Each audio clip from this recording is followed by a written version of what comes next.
Hey, ladies and gentlemen, Carmine Sabia here for Explain America, and Judge Aileen Cannon has issued her first major decision in the Department of Justice versus Donald Trump case.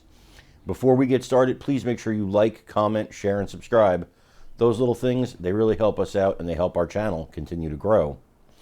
So Judge Aileen Cannon issued a decree today, and it did not sit well with the people at CNN, let's put it that way. Apparently, she has issued a decree for Trump's attorneys, the defense attorneys, to get in touch with the Justice Department, and it's very procedural. It's just to set up some kind of security clearances. But what CNN is saying, and it's true, the decisions that this judge makes can set this case back a long time. Jack Smith wants a speedy trial. He wants this done before the election, because if Trump gets the election and wins, this case is dead.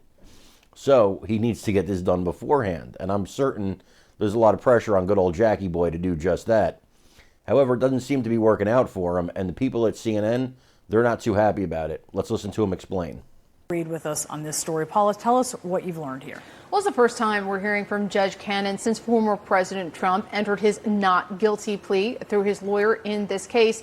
And here she is setting a scheduling deadline for the lawyers to try to get their clearances in place, right? This is a national security case. They have to have proper clearances. And this is something that the Justice Department can actually help to expedite. But first, of course, former President Trump has to finalize his legal team. And we know that Judge Cannon, she's under enormous scrutiny, right? She was appointed by former President Trump. Her one decision in a matter related to this case was heavily criticized and eventually overturned. And what's interesting about this is scheduling, right? This is 2 days after the arraignment, and she's giving them 5 days to give her an update. That's a pretty swift pace and pacing.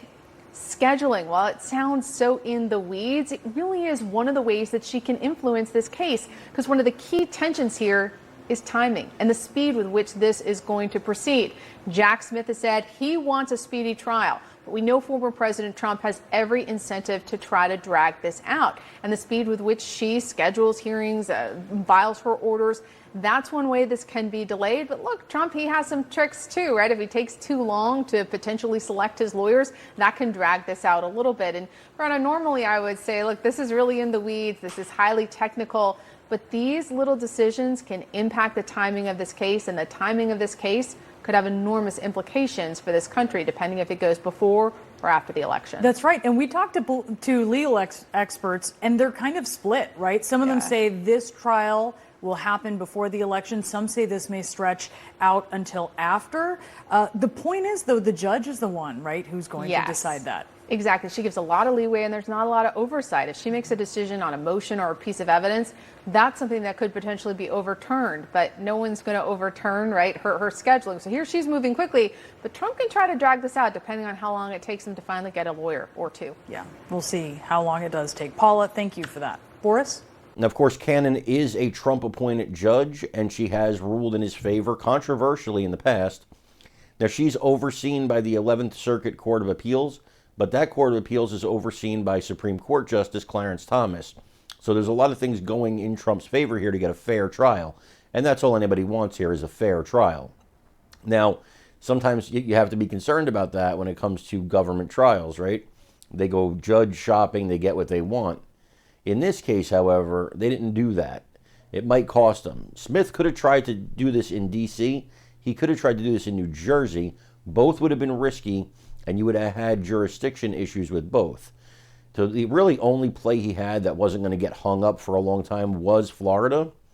And now we have to see where that lands with Judge Aileen Cannon at the helm. Folks, I want to thank you for watching us here at Explain America today. Please remember to like, comment, share, and subscribe. We love you guys. God bless you. Take care, everybody.